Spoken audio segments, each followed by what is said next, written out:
everyone, my name is Mini Sethi. I hope you all are staying healthy. Today we are going to talk about cardinal utility analysis and indifference curve analysis for UGC NET in commerce. What do you mean by utility?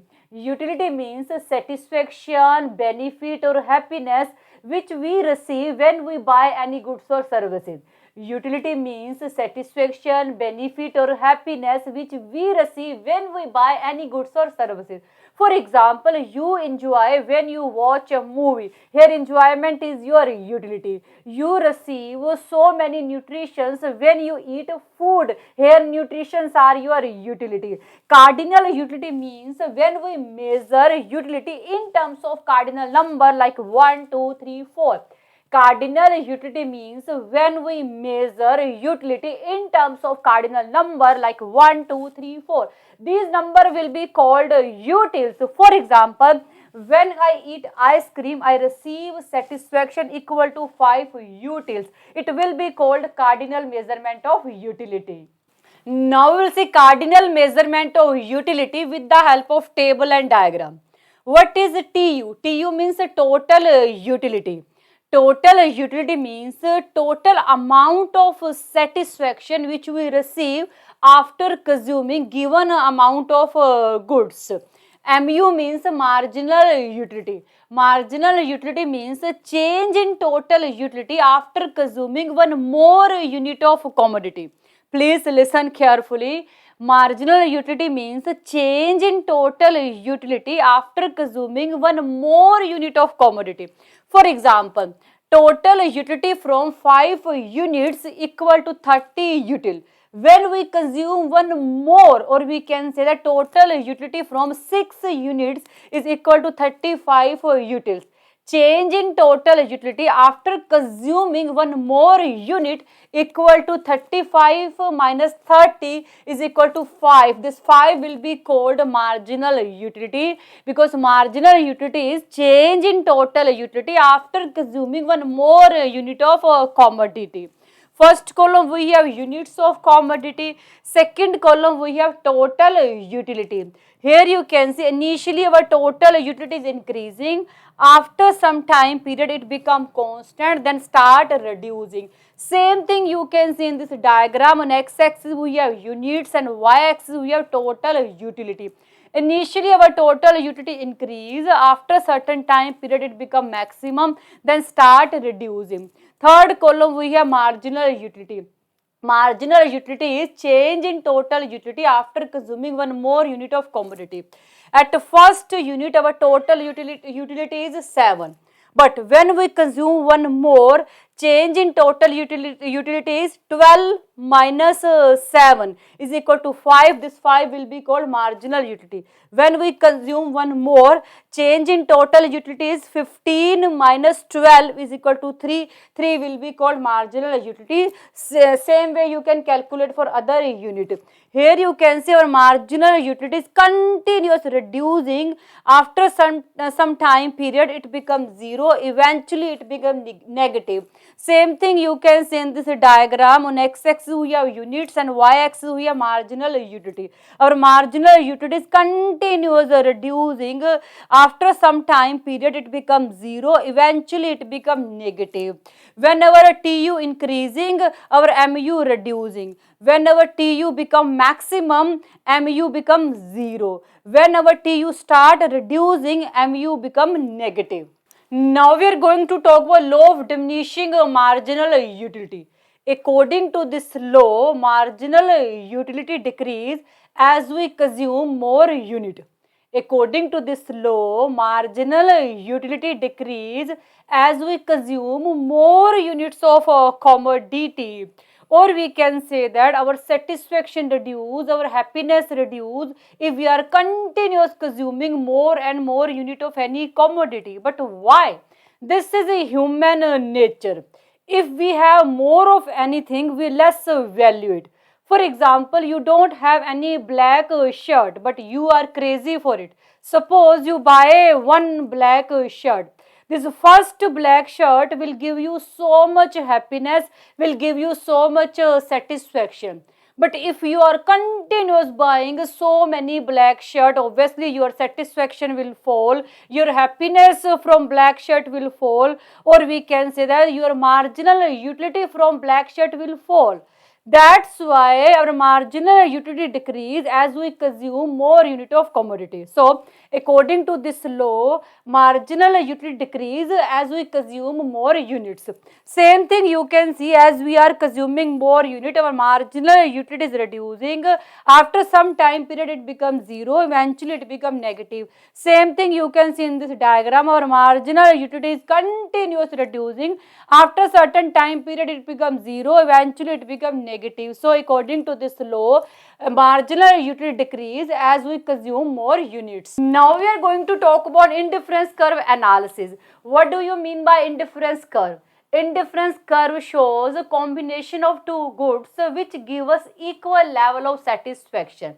Indifference curve shows a combination of two goods which give us equal level of satisfaction. Here you can see, first column we have combination, second column we have good X, third column we have good Y.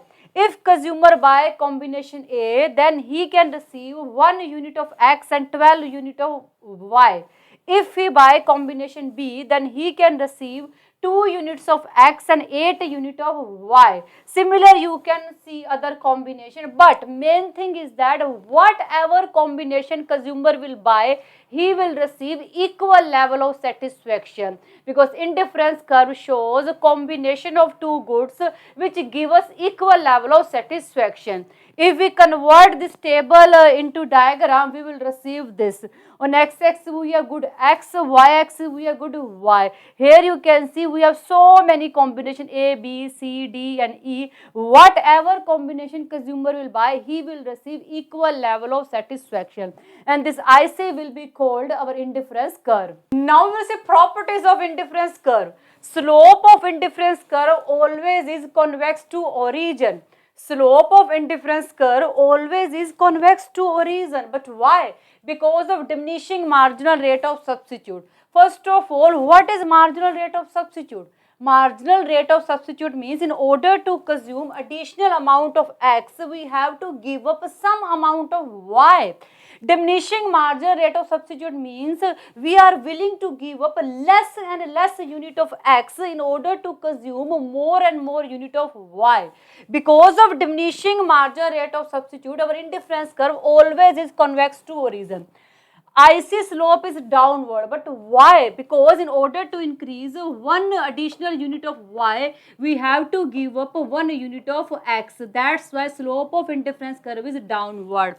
All point of indifference curve give us same level of satisfaction. That means all combination of indifference curve A, B, C, D, E give us same level of satisfaction. Next property is a higher indifference curve give us a higher level of satisfaction. As we know, all point on same indifference curve give us same level of satisfaction. But if indifference curve is higher, our satisfaction will increase. That means IC1 indifference curve is giving more satisfaction as compared to this IC indifference curve, because higher indifference curve gives us a higher level of satisfaction. Next property is two indifference curve never intersect with each other.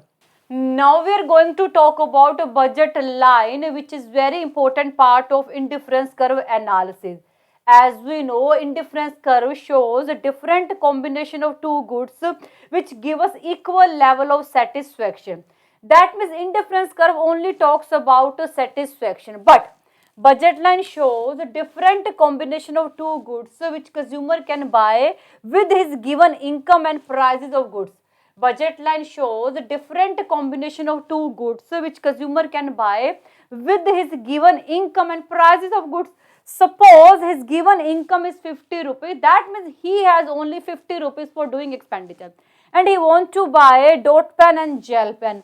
Price of one dot pen is 5 rupees and price of one gel pen is 10 rupees. Obviously, with the 50 rupees, either he can buy 10 dot pen or 0 gel pen, or he can buy 8 dot pen or 1 gel pen, or he can buy 6 dot pen or 2 gel pen.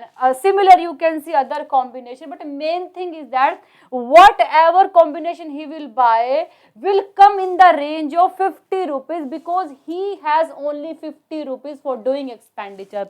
When we convert this table into diagram, we will receive this. On x-axis we have gel pen, on y-axis we have dot pen. This line will be called our budget line, which is showing different combination which consumer can buy with his given income and prices of goods. Now we are going to talk about consumer equilibrium with indifference curve analysis.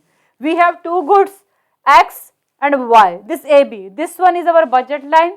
IC1, IC2 and IC3 are our indifference curve, as we earlier discussed. E is our consumer equilibrium point, because at this point our budget line is tangent to our indifference curve. As we know, indifference curve tell us about satisfaction, and budget line tell us about combination which we can buy with our given income and prices of goods. At this E point, our budget match with our satisfaction. That's why E point will be called consumer equilibrium point. We cannot establish our equilibrium point at this IC, because this IC is lower than this IC, and lower indifference curve give us less satisfaction. No doubt this indifference curve is higher, and higher indifference curve gives us a higher level of satisfaction, but we cannot establish our consumer equilibrium point here, because this combination is beyond our budget line. This is our budget line, and this combination is beyond to our budget line. We cannot achieve this combination. So E will be called consumer equilibrium point. At this point our budget line is tangent to indifference curve. So this is all about cardinal utility analysis and indifference curve analysis. I think you got it, and thank you so much for watching this video. Bye, take care.